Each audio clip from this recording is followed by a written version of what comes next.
Depois se liga lá. Olá, pessoal. Muito boa tarde a todos. Estamos começando mais uma semana com Josué Coimbra Podcast. Hoje estamos no penúltimo programa, antes da minha premiação, que vai acontecer na semana que vem. Nós fomos indicados para receber o prêmio do podcast mais importante do Brasil, e a premiação vai ser na próxima segunda-feira. Aguardo todos vocês lá, inclusive vai ser transmitido ao vivo. Estou muito feliz, não esperava que ia passar por essa experiência na minha vida, mas graças a Deus deu certo e estamos prosperando cada vez mais. Hoje eu estou com uma queridíssima alemã em meu programa. Eu não sei se eu vou saber falar o nome dela. Ela chama-se Cristiane Fenster-Seifer. Acertei, Cris? Perfeito. É exatamente assim que se pronuncia. Acertou em cheio. Fale sobre você. Muito bem. Alemã, até tenho a cidadania, né? Mas sou nascida no Brasil. Sou analista de investimentos. Eu hoje sou empreendedora e tenho a minha própria empresa, que é invest10.com.br. Para quem quiser entrar no site, é invest com E e o número 10.com.br, por meio do qual eu ajudo as pessoas a investirem de uma maneira simples, diversificada, baseado no que eu mesmo gostaria que fizessem com o meu patrimônio, depois de 20 anos de trabalhar aí nos principais bancos de investimento, corretoras, casas de análise do Brasil.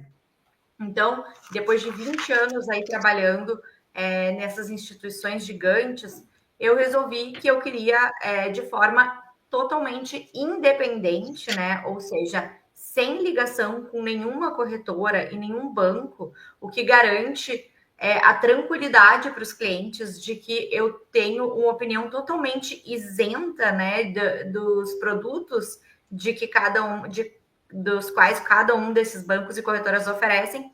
Quando eu indico os produtos, né, os ativos, os investimentos, a minha única intenção, por ser independente, né, sempre é a de procurar os melhores retornos ajustados aí pelo risco, óbvio, e fazer uma carteira bem diversificada para os clientes. Não sou comissionada, né, por nenhuma das indicações, sendo independente, e eu acredito que isso dá uma garantia da isenção ao escolher os investimentos recomendados. Mas, para complementar, ao longo desses 20 anos, eu sempre trabalhei com finanças e como analista de investimentos, com um grande foco em small caps, que são aquelas empresas de menor capitalização de mercado, um valor de mercado menor, uma liquidez menor negociada em bolsa, e que justamente por isso são aquelas empresas que a gente consegue encontrar algumas pepitas escondidas, como a gente diz, ou algumas dos maiores potenciais de valorização. Isso porque quando a gente compra um Itaú, por exemplo, que é uma grande empresa, para deixar mais claro, ele pode até valorizar bastante, mas por ter um market share e uma participação, né, já muito grande no seu setor de atuação, dificilmente a gente consegue estimar que a receita dele vai dobrar, triplicar, porque ele já é um gigante. Então deve crescer aí mais moderadamente.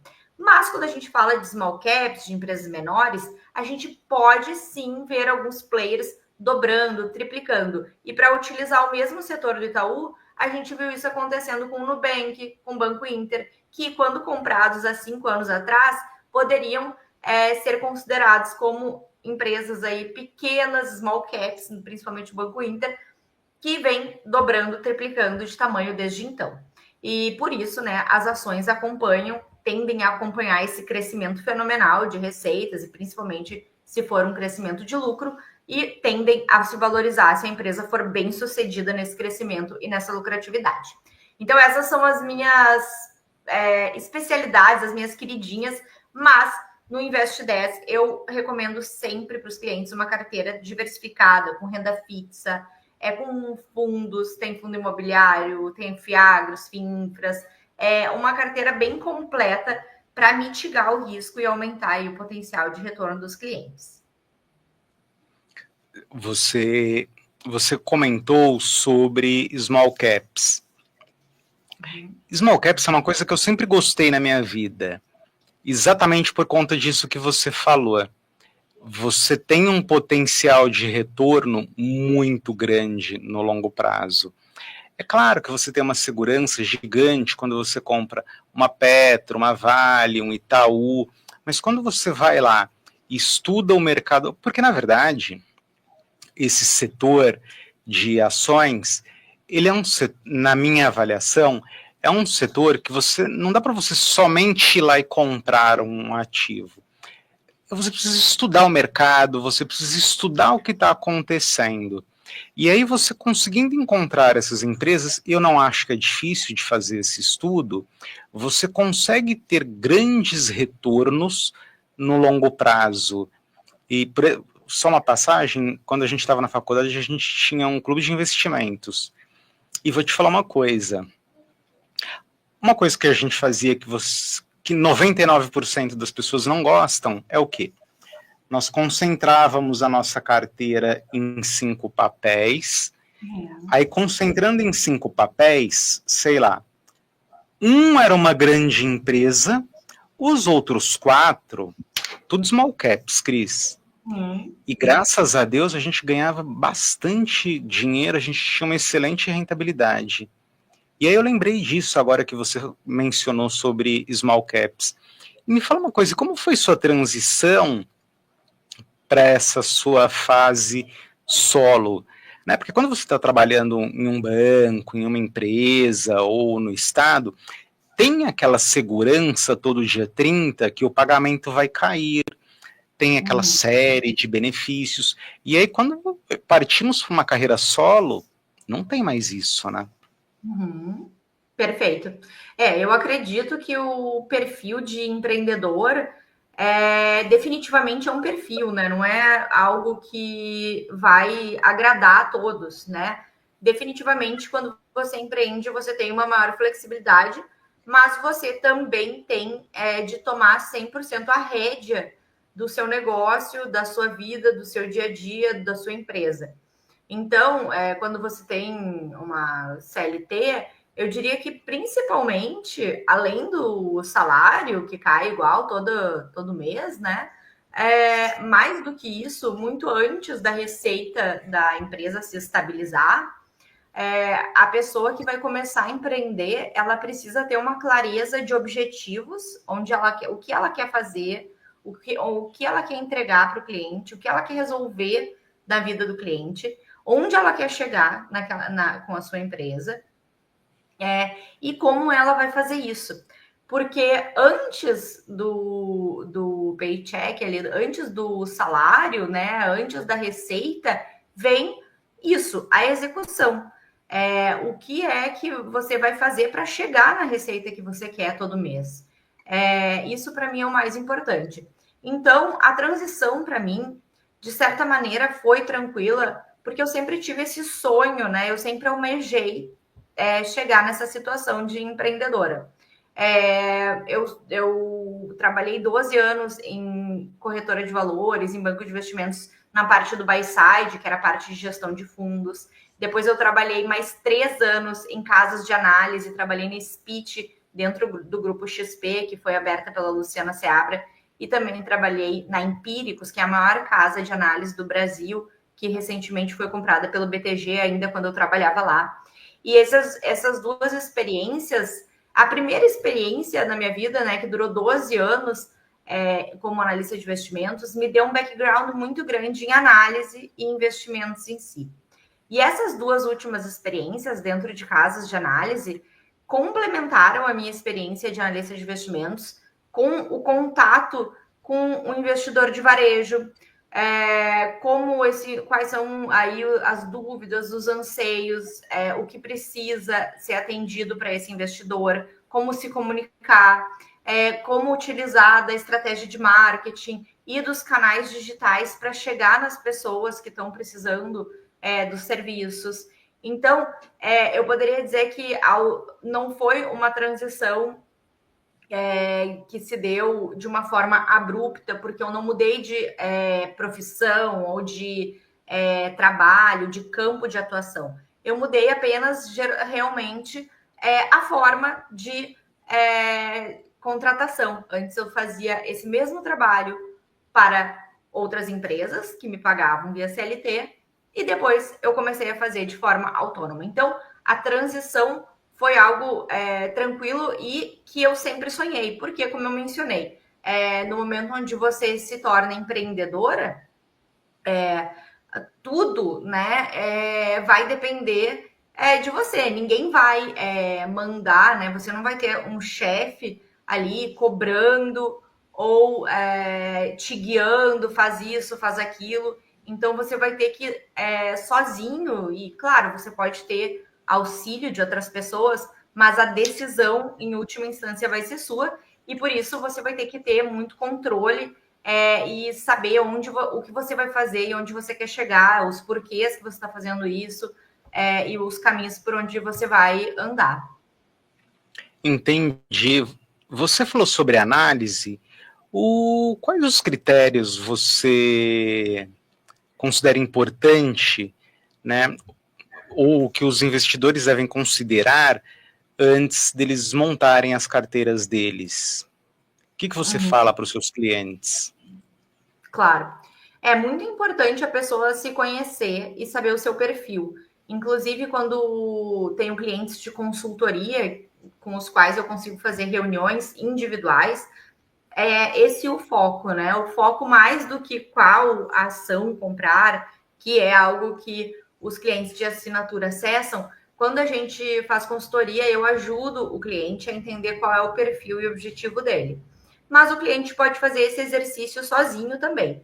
Então, a principal o principal início, né, que um investidor precisa entender é qual o seu perfil. Se ele tem um perfil mais agressivo, de tomar mais risco e ele tolera bem a volatilidade do mercado, as quedas, ele pode alocar maior parte do seu patrimônio em ativos de risco, como ações, até criptomoedas. Agora, se ele é um investidor que tem altíssima aversão a risco, não tolera perdas, né?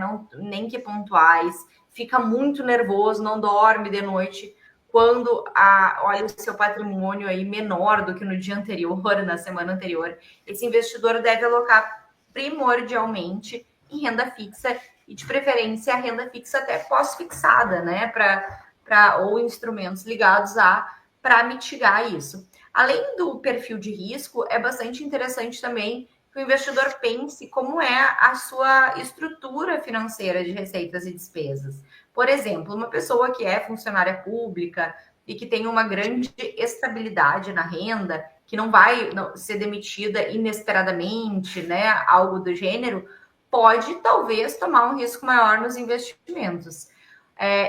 Outra pessoa que tem uma renda muito variável, né, que pode perder o emprego e que não consegue ter uma frequência tão estável de guardar dinheiro, talvez precise também considerar isso e, de certa maneira, moderar o risco da sua carteira, tendo em consideração que pode permanecer um período sem receitas, né? A idade é super importante também. Quando a pessoa é mais nova, o horizonte de investimento dela é gigantesco. E aí, isso acaba privilegiando investimentos de maior risco, que tem, em geral, um retorno maior que aqueles de menor risco, quando olhados em janelas bem longas.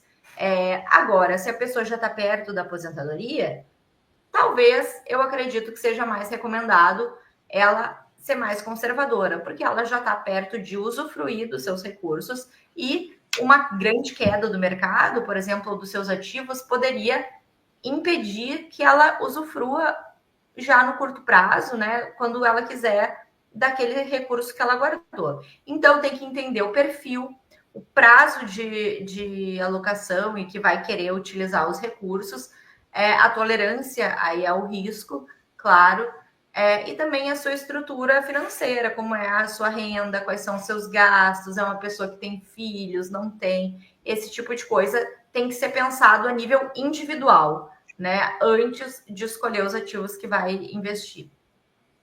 Entendi. E pensando nessa linha, como você avalia o mercado de ações brasileiro em comparação ao internacional? Bom, o mercado de ações brasileiro, ele é muito mais arriscado e muito mais volátil do que um mercado maduro, como, por exemplo, dos Estados Unidos. Quando a gente considera tudo que é investido em todos os países pelos grandes fundos, o Brasil ele tem menos de 3% da alocação. Então, realmente, o Brasil é muito, muito pequeno na alocação global de recursos. Isso, naturalmente, já faz com que a liquidez aqui seja menor e a volatilidade maior. Quando a gente compara, fazendo um paralelo, o Brasil poderia ser descrito como uma ação de risco, né? Se a gente tem uma empresa menor, mais alavancada, com maior volatilidade. Então, quando a gente compara Estados Unidos com o Brasil, por exemplo, seria também um mercado, o Brasil, menor, mais arriscado, de maior volatilidade, um país com uma dívida alta em relação ao PIB. Muitos podem argumentar que os Estados Unidos também têm uma dívida alta em relação ao PIB, e isso é verdade, mas também é verdade que eles têm a impressora da principal moeda do mundo, eles conseguem imprimir dólar, é a moeda mais confiável, né, mais aceita hoje em dia, apesar de haver questionamento, segue sendo a principal moeda do mundo, por enquanto, pelo menos. Então, eles têm uma situação privilegiada nesse sentido. O Brasil é muito mais arriscado, ele é pequeno na alocação global, e por isso a gente tem que sempre também alocar no exterior. Existe uma coisa que é as pessoas terem a tendência de alocar a maior parte dos recursos no local onde elas vivem, né? Isso é natural, é normal e acontece em todos os países. Quem é australiano vai ter mais dinheiro em ativos australianos, quem é chinês vai ter mais recursos investidos em ações chinesas e etc.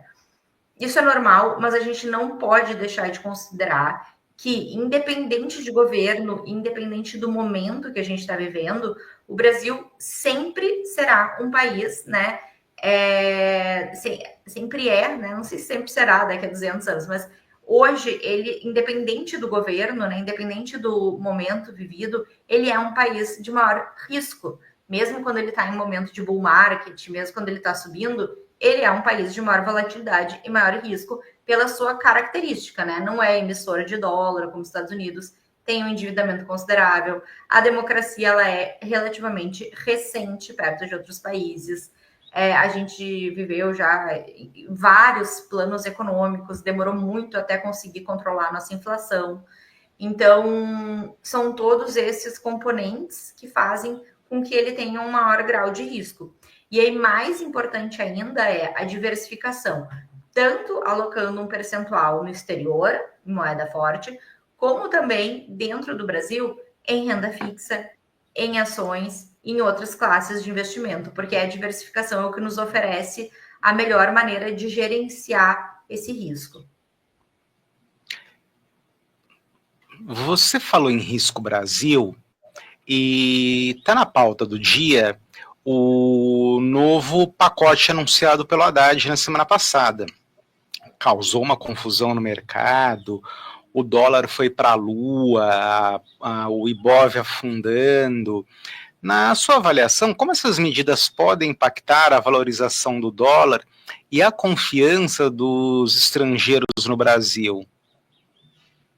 Já impactaram, né? A gente viu no dia anterior ao anúncio do pacote, o dólar já disparando.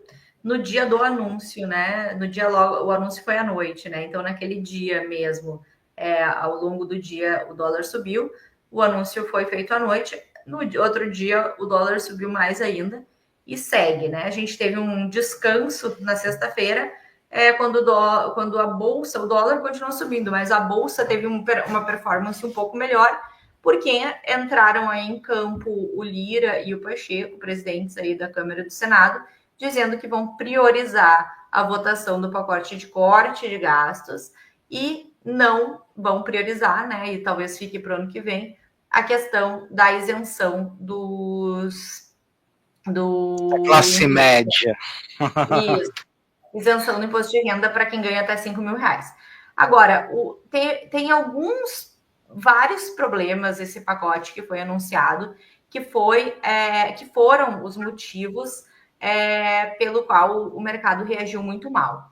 O primeiro deles, eu diria que foi a confiança abalada. Afinal de contas, o mercado estava esperando um pacote de corte de gastos, que é o necessário para colocar a nossa dívida em trajetória descendente em relação ao PIB, né, e cumprir com o arcabouço fiscal, que, aliás, já é uma mudança do teto de gastos questionável, né, mas que, já que foi feita essa mudança, que pelo menos seja cumprida, né, sem criatividades, e no momento onde o mercado esperava, né, e é o que era prometido, que viria um corte de gastos, veio junto com o corte de gastos uma medida que perde arrecadação, que é essa isenção, esse projeto para isentar até 5 mil reais. Então, eu acredito que o primeiro motivo pelo qual pegou muito mal é que a comunicação foi mal feita. Deveria ser feito, na minha opinião, primeiro o anúncio do corte de gastos e depois a questão do imposto de renda isento para 5 mil com compensação dos 50 mil. O Haddad depois se desdobrou explicando que são duas coisas diferentes, que uma é o pacote de gastos e que outra coisa é a questão da mudança com a isenção de IR até quem ganha 5 mil, que será compensada, segundo ele, por quem ganha mais de 50 mil reais por mês. Mas aí a gente já vai entrar aqui. Agora, esse foi o primeiro problema, na minha opinião, a forma como foi comunicada, tá? Que gerou já um mal-estar, porque deixou claro que o governo está sempre preocupado em não abalar a sua popularidade com o corte de gastos e, por isso, precisou comunicar naquela mesma hora uma correção no imposto de renda até 5 mil reais. Então, o governo deixou claro que a sua prioridade, né, é ficar bem aí com os eleitores e não tanto em cortar os gastos, que não quer ser impopular. Segundo, indo para cada um dos anúncios, eles também têm problemas, né, na minha opinião. Indo para a questão do imposto de renda, se for aprovado, tudo isso, né, se for aprovado, a gente tem aí uma isenção para quem ganha até 5 mil reais, que seria facilmente aplicada, né, facilmente aplicável, tal como hoje ocorre para quem ganha até cerca de 3 mil reais. Então, essa isenção automaticamente seria aplicada e traria, portanto, essa renúncia tributária, esse dinheiro a menos que o governo vai arrecadar. Isso vai entrar na veia se for aprovado.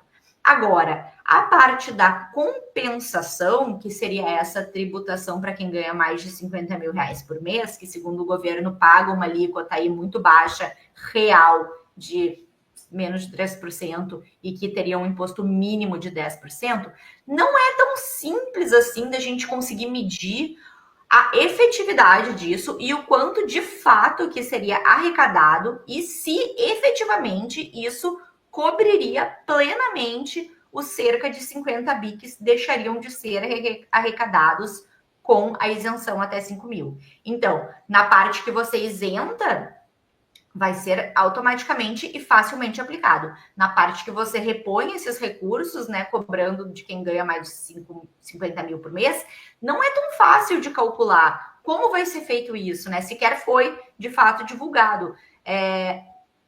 Vai ter uma brecha para sonegação, vai levar as pessoas a tirarem o dinheiro daqui porque não querem, né, pagar esses 10%, e aí não vai conseguir arrecadar porque vai gerar fuga de recursos.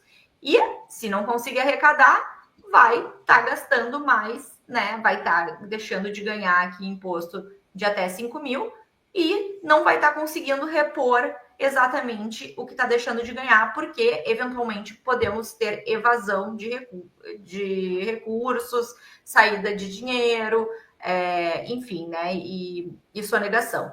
Então, para quem faz as contas, fica claro que essa medida tem aí 50 bi, geralmente, né, que vai deixar de arrecadar, fácil de calcular, mas o quanto que vai ganhar é uma estimativa difícil de fazer, né? Concorda? Porque não é algo automático. Como Sabe seria o feito. que eu penso? Eu penso exatamente igual a você. Porque, por exemplo, ninguém aqui está contra dar esse benefício para as pessoas que têm baixa renda. Muito pelo contrário, a gente acredita que elas também devem ser poupadas do leão. Enfim, essa é outra discussão. No entanto, quando você isenta essa população, o governo ele já tem um orçamento ajustado que ele sabe que ele vai usar aquele dinheiro. Só que aí, a pessoa que está com essa renda mensal, o que ela vai fazer? A evasão fiscal. E aí, quando chega no momento de evasão fiscal, o que vai acontecer? Vai ter menos dinheiro entrando no cofre público. Aí onde que ele vai buscar esse dinheiro? Porque o dinheiro precisa entrar de alguma forma, porque ele já tem um orçamento que precisa ser cumprido e vai cumprir. Quem vai pagar, Cris? Volta de novo para a população de baixa renda. Só que, na minha avaliação, quando ele volta mais pesado ainda. No formato. Você acha que eu estou falando bobagem? Não, eu acho que faz muito sentido. Inclusive porque pelo fato de desagradar aí por esse motivo, né, de não ficar claro como vai ser reposto esse dinheiro. Exatamente isso como você falou. O que está sendo questionado aqui não é nem o mérito. Eu, inclusive, acho que pode ser benéfico, né, e até justo que as pessoas paguem menos imposto, né? Aliás, sempre que envolver menos imposto, eu vou defender. Agora, como será feito isso? Como será feita essa compensação? O cobertor é muito curto. E também não adianta fazer isso de uma forma irresponsável que gere mais inflação. Porque se a reposição do dinheiro não for crível, né, que é a grande dúvida, esses 50 bi que saem daqui vão vir como, né? Vão voltar de fato a 50 bi na taxação dos 50 mil? Ou será que vai conseguir? Então, se não for crível, acaba gerando essa alta de dólar, essa fuga de dinheiro, e essa alta de dólar gera inflação, porque a gente tem muitos componentes dolarizados na nossa economia que a gente importa. Também o maior déficit fiscal acaba também gerando incerteza e uma cobrança maior para emprestar para o governo, e tudo isso gera inflação maior e juros maiores. E quem sofre mais com isso é o povo mais pobre, que tem maior parte da sua renda gasta no consumo, né? A pessoa não consegue guardar tanto dinheiro, quase tudo que ela ganha, ela gasta para viver. Então, se os alimentos, o aluguel e tudo mais fica mais caro, essa pessoa acaba gastando mais e não tendo o benefício que ela ganhou aí com esse imposto de renda menor. Não adianta dar com uma mão e tirar com a outra, ou seja, a pessoa vai pagar menos R$400 de imposto, mas a sua cesta de consumo para viver ficou R$400 maior. Não adiantou nada. Então, isso é um ganho ilusório. É ilusório. É ilusório. Então, e a terceira coisa que eu ia falar, então, assim, o pacote foi ruim já em 3 pontos que eu destaco de cara, né? Primeiro, a comunicação, que veio junto com essa medida do imposto de renda, que é outra medida diferente, tramitação diferente, tudo diferente do pacote de gastos, e eu acredito que não deveria ter sido misturada aí nessa comunicação. A segunda não ficou fácil e crível de entender como que vai repor esse valor aí, né, que não vai ser arrecadado com a isenção do imposto de renda até 5 mil. E por último, no projeto de corte de gastos mesmo, também o governo estima que vão ser 70 bi de economia em 2 anos, e várias estimativas de vários economistas utilizando as premissas que o governo passou, não chegam nesses 70 bi. Também achei vago, né? Foram vários pontos apresentados, mas a matemática daqueles pontos não está clara. Para mim, não ficou clara. Não dá para replicar facilmente os cálculos e chegar nessa economia de 70 bi, na minha opinião. Então, ficou vago. Claro que muita coisa foi apresentada para ser detalhada posteriormente, só que com o pouco de informação que foi recebida, os economistas não conseguiram, vários deles, chegar nessa economia de 70 bi. Ficou vago e muitos fizeram uma projeção menor. E isso também seria, então, o terceiro problema aí da comunicação da semana passada. E é por isso que o pacote foi tão mal recebido, o dólar disparou, a bolsa caiu. E os juros dispararam, né, para mais de 14% na curva. E só pegando os juros mais alto pela reação negativa ao pacote, o dólar mais alto, a gente já acaba com a economia do pacote só em maiores juros que serão pagos pela dívida pública. Então, infelizmente, no fim, o pacote foi totalmente anulado pela alta de juros e alta do dólar logo que ele foi anunciado. Então, você está comentando que nós vamos ter, já estamos tendo uma elevação na taxa de juros, elevação no dólar, e o que acontece? E tem algum setor na B3 que vai ser beneficiado positivamente ou negativamente com toda essa coisa que está acontecendo agora? Olha, o mais fácil logo da gente reparar é o quê? Exportadoras vão bem, né? Tendem a ir bem. Porque naturalmente ganham em dólar. Então, com esse câmbio aí, fica difícil não ganhar dinheiro exportando no Brasil, né? Claro, tem algumas exportadoras que são endividadas, e aí também tem esse peso da alta de juros sobre a sua despesa financeira. Mas, em geral, o ganho na receita mais do que compensa, tá? Então, exportadoras acabam se beneficiando disso.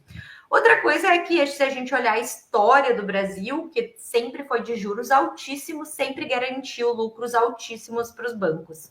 Tem muitos bancos que, inclusive, acabam ganhando mais porque investem o seu patrimônio, parte dele, nessas taxas altas e aí acabam ganhando mais dinheiro ainda. Então, bancos acabam, se conseguirem lidar bem com a inadimplência, ganhando mais. E isso basta ver a história da Bolsa de Valores e dos lucros dos bancos brasileiros em torno de taxas altas do Brasil.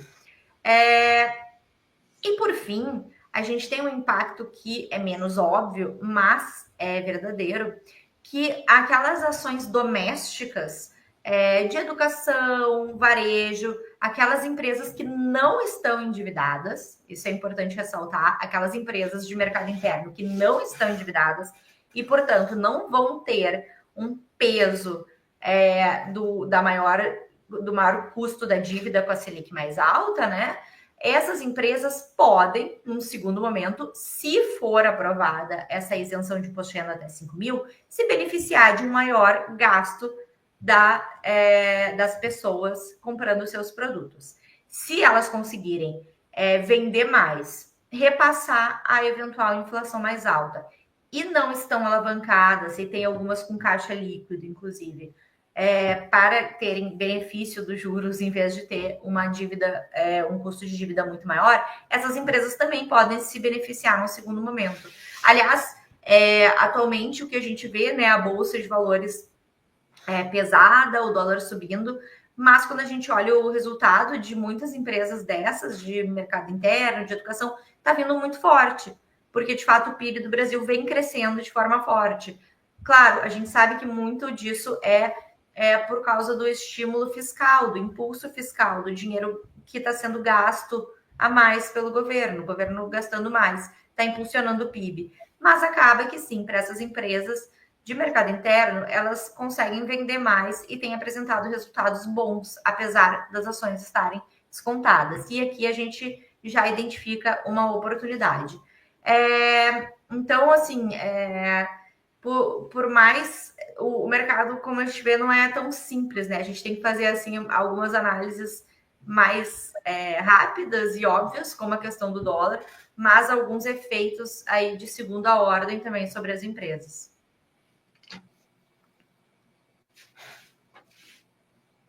Entendi.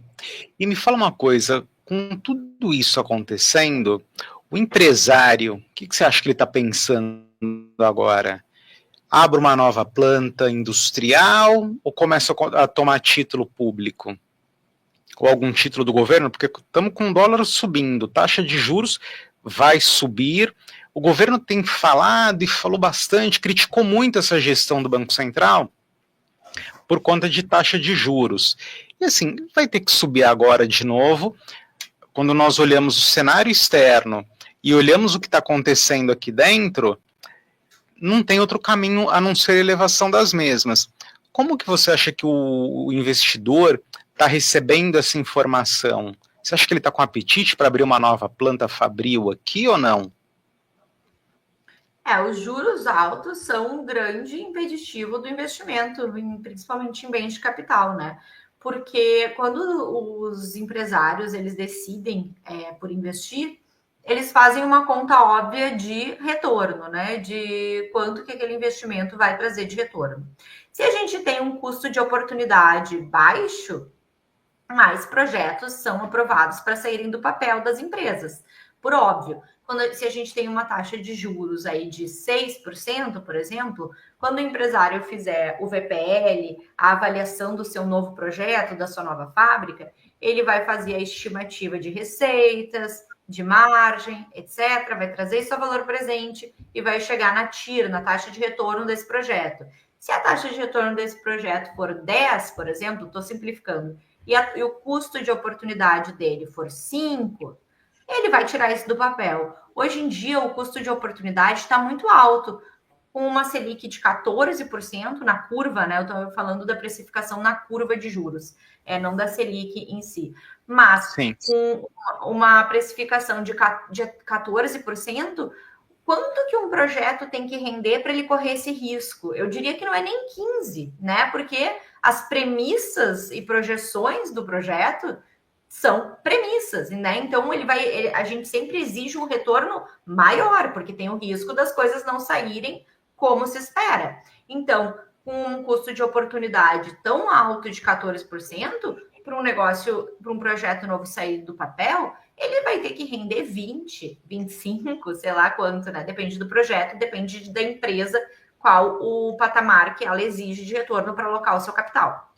Então, é óbvio e natural e esperado que quando a taxa está muito alta, a gente deve ver, pela lógica matemática que eu expliquei agora, menores investimentos saindo do papel. E no longo prazo isso é muito ruim, porque diminui a nossa capacidade produtiva e acaba gerando mais inflação no futuro. A gente não tem como consumir mais sem produzir mais, né? Ou sem ter condições de importar mais com um dólar tão alto. Senão, isso tudo vira inflação. E aí é aquela história assim. Ou seja, nós estamos entrando numa armadilha fiscal, é isso? Olha, se nada for feito a respeito, pode ser, né? E justamente por isso que o pacote de corte de gastos era tão importante, né? Para os investidores. E é por isso que a decepção com o pacote de gastos no dia impactou tanto em uma semana o nosso dólar e a nossa bolsa. Se a gente não passa credibilidade como país de que temos preocupação em cumprir o arcabouço fiscal, em trazer a nossa dívida que está em trajetória de alta em relação ao PIB para uma trajetória descendente, cada vez mais os investidores vão exigir retornos mais altos, né? E por isso a gente vê o juro subindo, o capital pode também fugir do país, né? O pessoal pode tirar os recursos daqui por receio, né, de interferência, até essa questão da taxação mudando e tudo, e justamente também pelo medo da falta de preocupação em cumprir o fiscal, muita gente vai tirando. É como quando a gente é investidor na bolsa, muitos investidores na bolsa olham para essa situação e dizem: bom, eu não quero mais botar meu dinheiro aqui, vou dolarizar. Os grandes investidores, as grandes empresas, a mesma coisa. Semana passada a gente viu aí o presidente da Cosan, por exemplo, falando, né, nesse sentido, que estava muito complicado. Não vou lembrar os termos que ele usou, mas pelo que eu me lembro, foi um termo bem forte, assim, né? E que retrata isso. Então, assim, nem tudo está perdido, né? Como sexta-feira o Congresso, né, e o Senado já deram a entender que vão priorizar a votação do pacote de corte, e eles deram a entender que tudo que se refere a cumprir com o arcabouço fiscal vai ser priorizado e que depois a gente vai ver as outras medidas. Então, isso acalmou o mercado naquele dia. Eu acho que nem tudo está perdido, né? O próprio Haddad, na sexta-feira, veio a público na mídia dizendo que esse pacote não era um grande finale, que ele pode ser melhorado, implementado, recalculado, etc., né? Então, eu acho que agora a gente isso que deveria ser feito, né? Ver o que não ficou bom e melhorar. Porque se o negócio realmente assim não for tratado com seriedade, a gente pode permanecer numa situação ruim, de dólar subindo mais, etc. E uma última questão: que conselho você daria hoje para quem quer começar a investir no mercado de capitais amanhã, mas tem receio? Fora ligar para você para seguir seus conselhos. Pode acessar o site investe10.com.br, que com certeza eu garanto conteúdo de qualidade lá. Temos a newsletter gratuita, inclusive, né? Então me sigam nas redes também, Instagram, Twitter, Cris Invest. Acho que quem gosta de investimentos, de economia, vai gostar do conteúdo, né? Eu vou assinar hoje também. Ah, legal, que bom. Assim, eu também acho, ontem mesmo eu enviei um e-mail aí para quem está na minha newsletter, que a gente deve, e aí eu utilizei da teoria, né, da opinião de nada mais que o mentor do Warren Buffett, né, que é o Benjamin Graham, que escreveu o livro O Investidor Inteligente. E a lição primordial que ele passa é que o que ele chama de senhor mercado, que ele assim didaticamente fala que é um sócio que ele tem, o senhor mercado, né? Ele como investidor que é maníaco depressivo, então ele tem as fases de mania onde o mercado está muito eufórico, está pagando qualquer preço por qualquer ativo sem pensar muito a respeito. E aí eu até me lembrei dos NFTs dos macaquinhos, né? Que o pessoal estava comprando a qualquer preço, o Neymar mesmo parece que perdeu aí mais de 80%. Mas tem horas que o mercado é depressivo e daí ele exagera, ele só vê as coisas ruins, ele não tem mais esperança, né? O pessimismo tomou conta completamente da visão dele, né? Então a gente tem que também. E aí o Benjamin Graham ele sempre diz que a gente tem que deixar um pouco de lado a emoção, que é justamente essa bipolaridade entre a mania e a depressão do senhor mercado, que é maníaco depressivo, e focar na racionalidade, que é calcular o preço intrínseco dos ativos, né? O que é o preço intrínseco? É o quanto realmente valem aqueles ativos. E daí, no mercado, a gente tem fórmulas para isso, é o famoso valuation, análise de múltiplos, etc. E quando a gente calcula o preço intrínseco dos ativos, mesmo nesse cenário de crise e de estresse, e inclusive por causa desse cenário, muitas oportunidades se abriram, né? Então, por mais que o cenário realmente tenha pontos negativos, que eu comentei aqui com muito realismo, né? Não, acho que a gente não pode ser torcedor ou não enxergar as coisas ruins que estão acontecendo, mas a gente tem que ser muito racional para conseguir não se dominar pelo medo e desespero e conseguir calcular matematicamente, que é o que eu faço, as oportunidades. Porque o mercado exagera. O mercado exagera quando sobe e ele exagera quando cai. Nesses dias onde muitas ações caem, muitos ativos caem, alguns caem muito mais do que deveriam. E esses que caem muito mais do que deveriam, do que o seu valor intrínseco, do que quanto realmente valem aquelas empresas, mesmo num cenário conturbado, trazem grandes oportunidades para a gente investir. Agora mesmo eu falei, as exportadoras dificilmente perdem dinheiro com esse dólar tão alto. As empresas do mercado interno que não estão endividadas, e aí é importante essa parte, podem sim ganhar com esse cenário de PIB crescendo, pleno emprego, renda crescendo e talvez maior disponibilidade de renda.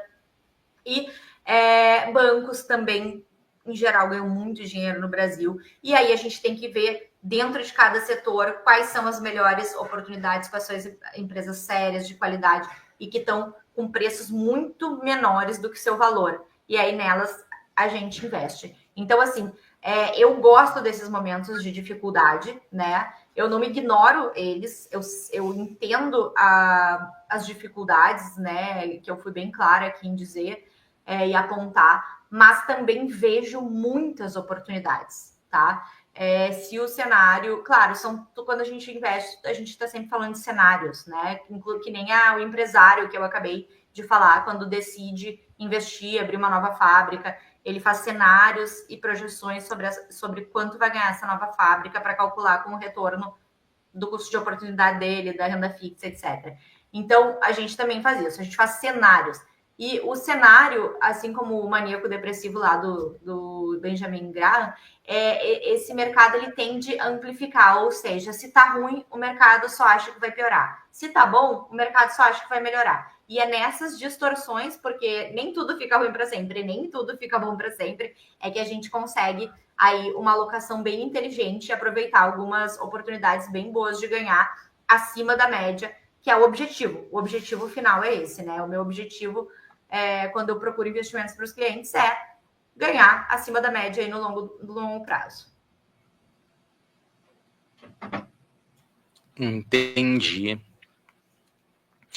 E você já falou, mas gostaria que você deixasse de novo o site, Instagram, formas de contato para o pessoal te seguir, para o pessoal ter acesso a mais informações como essa que nós tivemos aqui hoje. Tá bom. Bom, no Instagram e no Twitter é @crisinvest, né? CRIS Investe, com E no final. E o meu site é www.investe10.com.br www.investe10.com.br e lá inscrevam-se na newsletter gratuita para receberem os nossos materiais ou já assinem e virem aí clientes pagos para ter acesso às carteiras recomendadas. Maravilha. É isso. Quero te agradecer por esse tempo conosco, foi muito bom, deu para entender muita coisa que tem acontecido aí nos últimos dias e já deu uma clareada no que pode acontecer amanhã também. Você volta aqui quando você quiser, quando tiver um livro, quando tiver um produto novo, quando quiser bater papo, o programa é seu. Vou adorar, pode me chamar sempre que quiser, que eu vou adorar conversar e trocar uma ideia também. Maravilha. Então, beijos, Cris, e beijo para você que está aqui com a gente. Obrigado, pessoal que assistiu. Tenham uma ótima semana a todos.